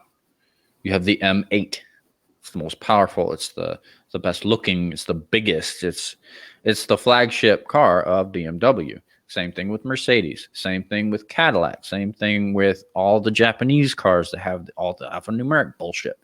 It's the same thing with Mazda. Mazda had the MX-3. They had the MX-5. They had, I believe, what the hell? I don't remember all the stupid numbers and letters, but I mean, the lower you get, the worse it is. It's the cheaper bullshit. DB9. That's top of the line. That makes sense. DB9. If you had a DB1, it's probably a piece of shit. Like that little bullshit hatchback. That was like a rebadged smart car. You remember that one, Jess? No. Aston Martin did a little city car that was a rebadged smart car. You don't remember that? No. Did we drive this car? Did we see this? No. No, we showcased it in one of our episodes. I can't remember what episode it was. George actually brought it up. But it was literally a smart car with an Aston Martin front end on it. And I can't remember what they called it. Okay. But we did bring that up. DB9 and DB11, well, both of those cars are separate, but yeah, they're both nice. I mentioned the RX-7, Chris, but I don't know, all the alphanumeric shit. I don't know. I get confused. I know roughly what all of them mean, but I don't know. It's just confusing. And Brian, I know you like the Miata, the MX-5, the new one. Fun fact, I can actually fit in a new one. Yep, found that out recently. Probably not comfortably, but I can fit and could possibly drive one. So there's that. But anyway, Mazda MX-3, both 2 thumbs down. All right, so this next car I 100% agree with is the Ford Mustang. This particular body style. This was, I believe, late 90s, early 2000s. This one in particular was the Mach 1 from the early 2000s. And it's just bad. This is probably, after the Mustang Mach 2, probably one of the worst Mustang body styles they ever made. My opinion. Because, you know, there was the original, iconic. No one can hate on it. And there was the fastback. Then there was, the Mustang's gone through, I don't know how many iterations, trim levels, names, whatever the fuck. What do you think about this, Jess? I don't know. I mean, I don't think it's the ugliest thing, but I'm not in love with it. Reiterate. Give us some details here. What do you? I don't know. Not like. I mean, there's nothing about it that I absolutely hate, other than that thing on the hood. Doesn't do it for me. That's what they call a shaker hood. Okay. I mean, but I don't hate it. Like it's not the ugliest looking car we've seen today. So I don't know. The front bumper is kind of weird to me. I don't know why, and I don't know what's going on in the back because I can't see it. But well, let me see if we have a rear photo. Nope. This is a completely different trim level. This is just a regular old basic bitch GT. And then this is Wit. I do believe you're right. I think this is a Boss 302. Maybe not a 302, but like I think it is like the Boss trim level. And the wheels are nice. Wit said the same thing for being older. Yeah, Wit said the same thing. This is I'm gonna say like mid 90s. This car came from. The wheels are nice. I don't hate them. I don't hate the red and black contrast.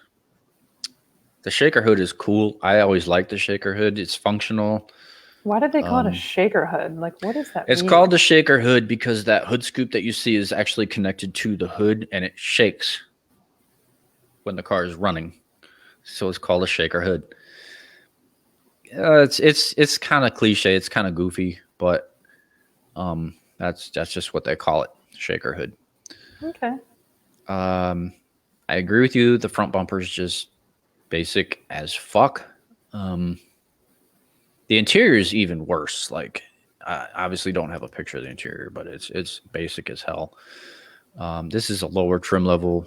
This is just the GT. Obviously, it still has a V8, but this is it's even more dumbed down than what you just saw. The wheels aren't as nice. It's even more underpowered than this one. This is an even earlier version. I think this might even be the first year of the said body style. This is a later version. I want to say this is like 94, and then this one might be like closer to 2000. But they still kept it in like the same category, I guess. I don't know. It's kind of weird, but it's not the worst Mustang by far. Like I said, the Mustang 2 is an abomination. Absolutely terrible. Second pick. Yeah, second pick is early 90s. Like when this version first came out, because I think the Fox body, like the more squared off body, went out in 93, a year after the Camaro redesign. I think this is 94, 95-ish. I think you're right. And then this one's like, I'm going to say 2000 to 02-ish. So it's a little bit later, but they're still along the same line. It wasn't a complete redesign. Anyway, I'm gonna go neutral. Dad, if you're listening, don't judge me. I know you absolutely despise the Mustang, but I don't care for the Mustang. This is like my least favorite pony car, but this particular one isn't the worst. They should have had the Mustang 2 on this list way before this one. But Jess, you thumbs down? Yeah. Or are you neutral? I'm Thumbs neutral. down? I mean, you're neutral. Neutral. I'm neutral with I don't know. I'm neutral, I guess. I think you like this one better than this one. This one, my dad considers like the ultimate girl Mustang. Yeah. Like that's what he describes this as, like a chick car. What do we got here? I have to pee too, so don't be yeah. I have to pee too.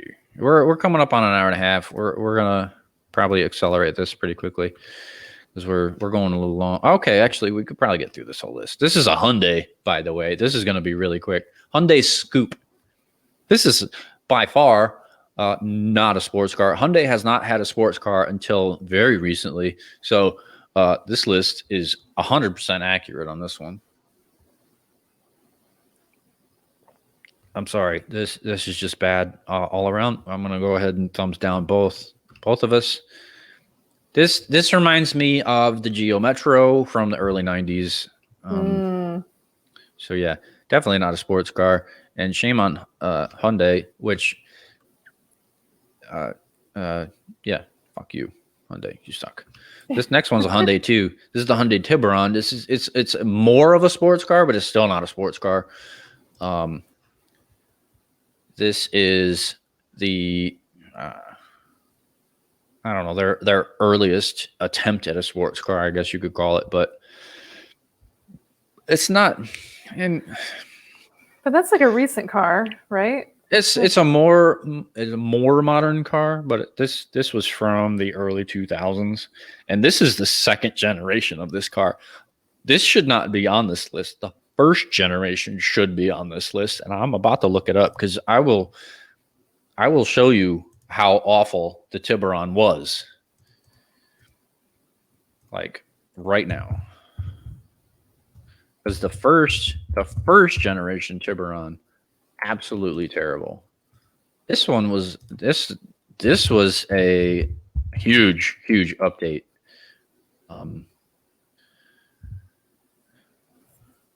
Like the first one was total garbage. Yeah, Chris. Chris called it a joke, and that's not even the correct adjective. That's a compliment. The first Tiburon being a joke. Let me find a decent picture of the front. Oh, here it is. Okay, this is the first Tiburon, and you're gonna see exactly what we're talking about.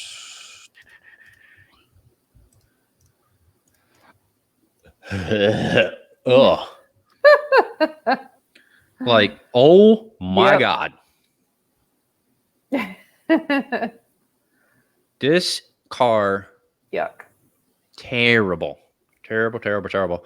Chris, swear all you want, my friend. Yeah, it's bad. Because this is garbage.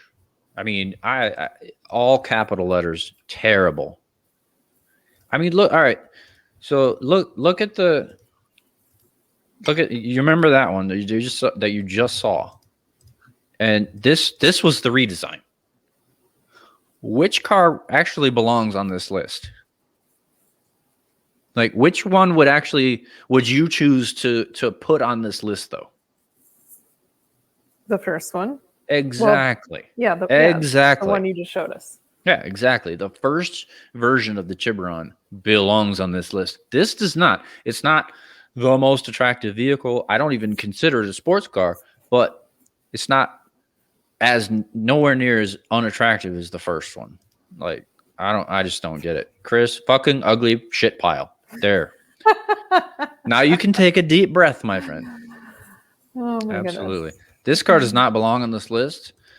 I'm very highly disappointed in Motor Junkie for this one. I don't dislike this as far as looks. Like I said, I don't consider it a sports car per se, but it's not ugly. Especially oh, there it is. I should have just scrolled down a little bit further. That's the first version. Awful. Yeah. Yep. Yeah. It looks like a spider. With all those headlights and other lights and bullshit. It's terrible. Okay. This one I don't agree with, and Chris, my brother, you won't either. This is a Subaru. It's called the SVX. I've always liked these things. They're super rare.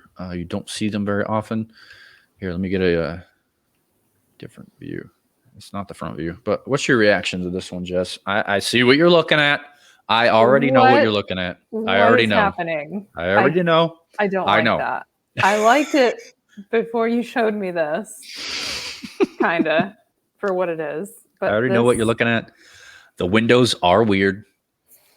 I know the windows are weird, and they do roll down just this partial part. Oh, so weird. I know it's very strange. But other than that, I like the car. I mean, overall, the lines are good. I think it's a decent looking vehicle. Some better windows, and it's the windows horrible. are strange. I definitely agree with you. I want to say late 80s, early 90s. So yeah, it's a little bit funky. Very, very few vehicles have ever done anything strange with the windows, especially since the rest of it is also glass. I don't know. It is funky. I agree with you. It's very funky. But the overall design of the vehicle, I like it. I don't know all of the details of the vehicle. I'm kind of ignorant on this one too. Whit hates the windows. And very goofy. A windshield wiper on the back, even. That's actually semi-common on hatchbacks. But like, aren't they normally at the top and go down? No, not on hatchbacks. SUVs, yes. Yeah. They can be on the top, but hatchbacks, they're both. They could be both. Yeah. I don't agree with this being on this list. It has its quirks. Some design aspects are questionable, but it's definitely not the worst thing to ever come out of Japan by far. Yeah. Subaru made uglier WRXs and Imprezas than this thing, so I don't really agree with this being on this list. I'm pretty sure they do use boxer engines, Brian. I'm not sure though. Pretty sure they do. I'm not 100% though. I'll explain that later, Jess. I agree with you, Wit. I'm gonna do thumbs up. As far as attractiveness, the windows are weird. I agree with you, Jess, but overall the car's pretty nice. What do you think? Yeah. Yeah. Minus the windows. It's not bad. The windows are unorthodox for sure. Here's the interior.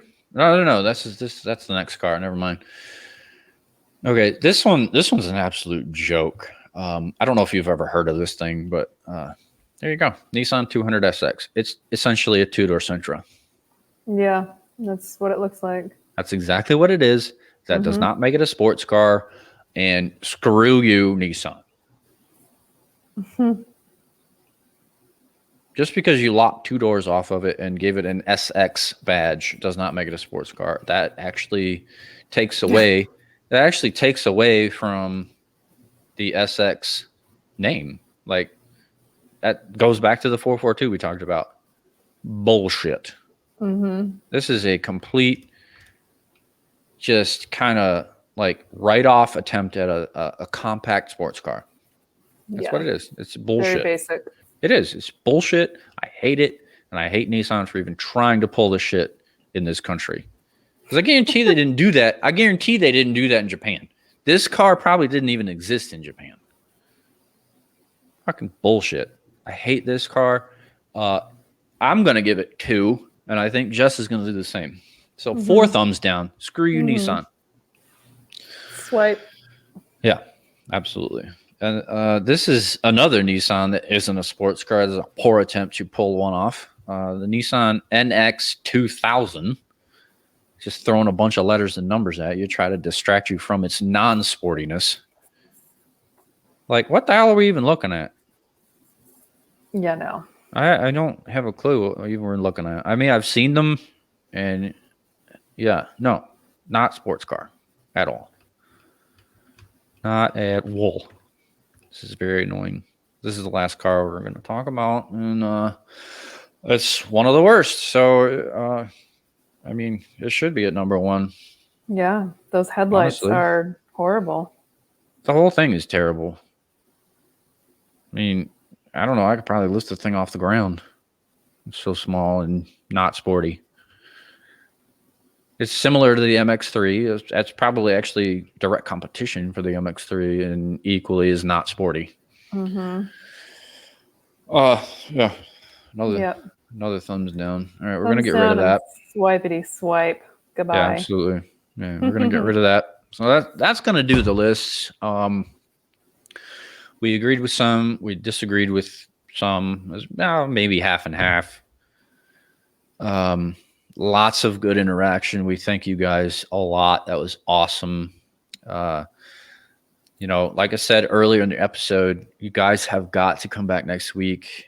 And I'm going to get to it in a minute. We have to do Wheel Talk first. So let's do that real quick. You ready for that, Jess? I'm ready. Wheel Talk, bruh.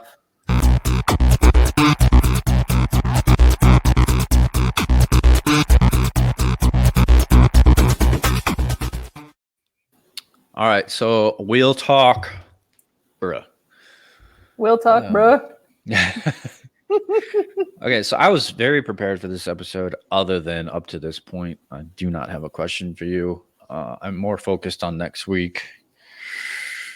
Not that you're not important, but I'm just a little bit more focused on that.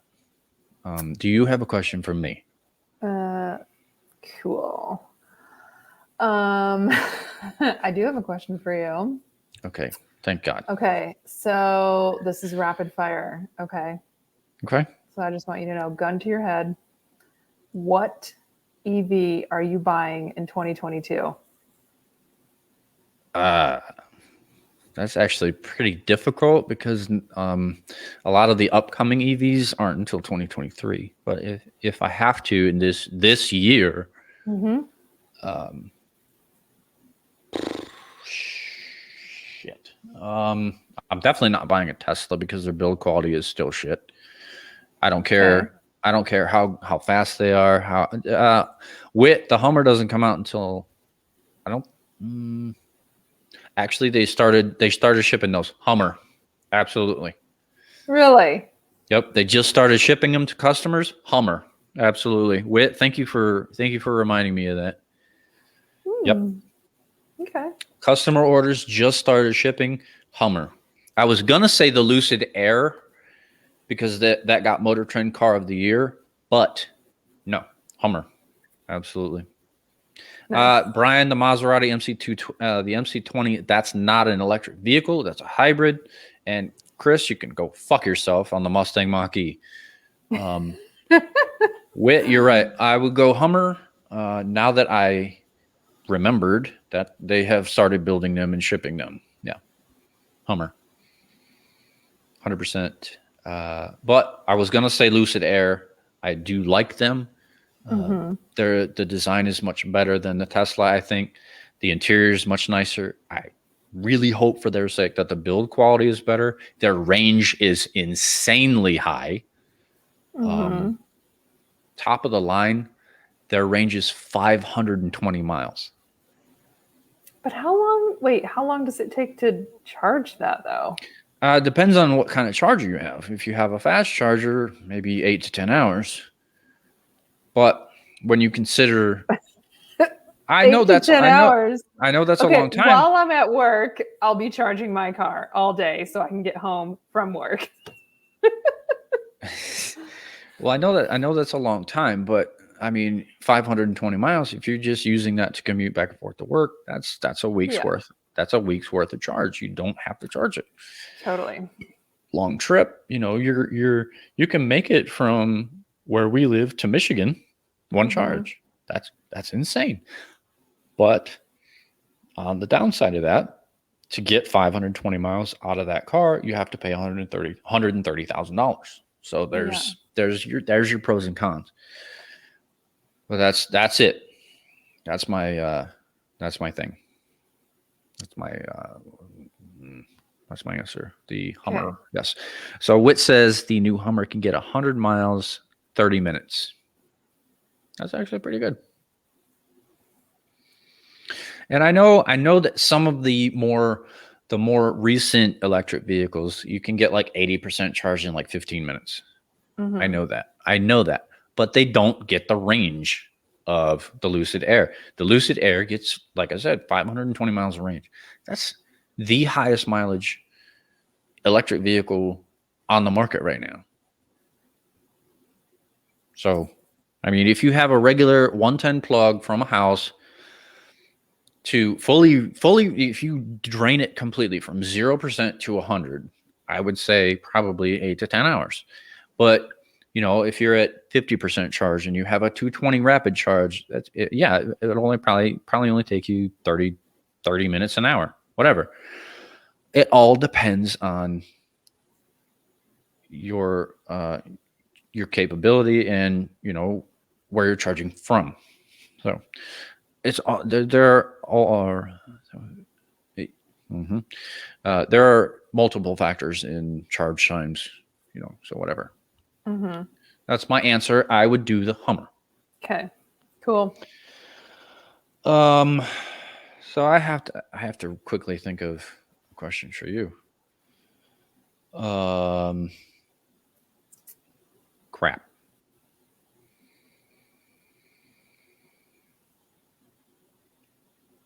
We'll talk, bro. Kind of. Well, okay, we can just ask the same question to me because I'm kind of surprised you didn't say this as your answer. And this is, don't hate, like the only GM car that I've ever really wanted in my life, but I would go Lyric, 100%. Okay, so the reason I didn't say that, and I any GM employees that I work with listening, I do like it. It's gorgeous. I could see myself driving one that doesn't come out this year. It comes out next year. You Really? said 20. You said 2022. But you already started Nope. building them, so it's not fair. They're 2023 models. Okay, fine. Yeah, but you could get them in 2022. Actually, maybe. Okay. I'm not 100% sure on that yet. I know that the first ones that are going to be sellable are 2023 models. We're not sure when we're going to start building them. Mm-hmm. So for anyone listening, she is correct. Cadillac's first electric SUV is, we're in the process of building them. I'm not sure if I'm going to get in trouble for this, so please, GM, I'm ignorant on this. It's already been revealed to the public, so screw you. We just started running engineering vehicles down the line. We're very, very way far off from sellable vehicles. Customer orders have not been filled yet. Not even been started. Very, very, very far off from that. Months and months away. But as far as I know, later in this year, probably late fall, we might start filling orders. So I'm not 100% sure. Don't take anything that I'm saying as like concrete. I don't know. I'm in the building where we ran our first one yesterday. That's all I know right now. So just the Lyriq is nice. It's affordable when it comes to EVs. It's attractive. I agree with you. I would agree with you. If we're talking about affordable EVs and attractive ones, yeah, I would consider the Lyriq, absolutely. But you said 2022, and then Whit said Hummer, and I said yes, Hummer, please. Because nobody says no to a Hummer. And you didn't put a cap on price either. So no, I did not. Absolutely, I put a gun to your head, so you had to decide. I mean, reasonable Hummer, absolutely. But if money's no object, I would go Rimac, absolutely. Okay. The Rimac Concept 1, that's what I would go with if money was no object. It's a couple $1 million, but we won't go there. Anyway, we're coming up on the end. I know I wasn't prepared for Wheel Talk, and I apologize, Jess. It's okay. You have exciting news to share. So I do, and I think everybody wants to hear it. That's where we're coming up to. Absolutely. I'm going to grab my drink, and we're going to get into the big announcement. My brother already knows what this is. I know he's been anticipating this, the announcement and everything. So next week, on this day next week, is our 1-year anniversary of the podcast, and that alone is exciting. I never really expected this thing to, I don't know, get as big as it has according to the numbers I've been fed. So that's cool. But on top of that, we have a very, very special guest coming on. You guys, some of you probably know who he is. A lot of you probably don't, especially the people that aren't from this country. He's a very professional, very famous in the racing world, famous person. So next week, long story short, Andy Pilgrim's coming on the podcast. Yay! So we're going to be live with a professional endurance racing, awesome guy. I've talked to him a few times on the phone. I have not physically met him yet. I've been in his presence, but I have not, like, in person, like personally met him, but I've talked to him on the phone a few times. He's super chill. He's super down to earth. He's just an awesome guy. For him to even call me on his personal cell phone, him, not his secretary, not his assistant, him, he called me on his personal cell phone That was even awesome. I would have accepted that. Like if he had called me and said, "Yeah, I appreciate the offer. I'm not interested." That would have been cool. Well, he's coming on the podcast next week, guys. He's coming on here. You're gonna see his face on next to mine. You're gonna see him next to me, remotely, obviously. So everybody remind Bob that he needs to do his homework. Absolutely. And have a wheel talk question ready. I already have the Andy wheel talk. Pilgrim. I already have the wheel talk question. I am working on, my knowledge of his career and questions I need to ask him. As you can see, I'm excited. I'm a little bit nervous, even though he's, like I said, he's super cool. Brian, it is going to be so cool. I know you'll be here for that. I've got a guy at work that'll probably tune in. My brother, Chris, you'll be there. Jess is going to watch. I literally want everyone to be a part of it. Because it is so just crazy.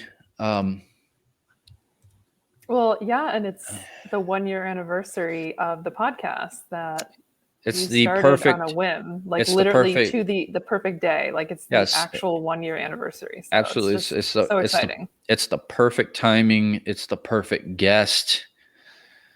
I mean, I'm in awe of it. Like, I can't believe I got someone like him to come on this thing. It was just, I sent him an email at the behest of Jess. Like she talked me into it.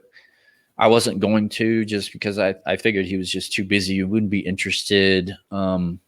It's definitely a bromance. He's a cool fucking guy as far as I know. I obviously don't know him personally, but the little bit I've talked to him, he's just a cool guy. He's really, like, if you didn't know he was a professional, you wouldn't know he was a professional. He's just so down to earth. He's just a cool dude. He really is. And I'm kind of at a loss. I'm really excited for it. I appreciate all of the support. So yeah, that's what's going to happen next week. Yay. So all you guys come back. I'm going to plaster social media with the poster that Jess made. It's an awesome poster. Kudos to her. Thank you, Jess, for helping me with that. Thank you for coming on this week. And this is going to wrap it up for this week. Absolutely come back next week. It's going to be super fun. I'm nervous, but I'm excited. So yeah, that's going to do it for this week. We had fun. We still have shirts and hats available. If you guys want one, let me know. I'll get it to you. Just send me a message on Facebook, in the group. Do whatever you need to do. I can get that guy. I can get that to you. But that's going to bring it to an end. Like I said, we had fun. Join the Facebook group. Yeah, that's going to do it for this week. We look forward to seeing everybody back next week. Like I said, next week's insane. Yes. So yeah. We'll talk, babe. We'll talk, bruh. And my love. That's going to do it. But everybody have fun. Yeah, I got to get the outro. Crap, I did it wrong again.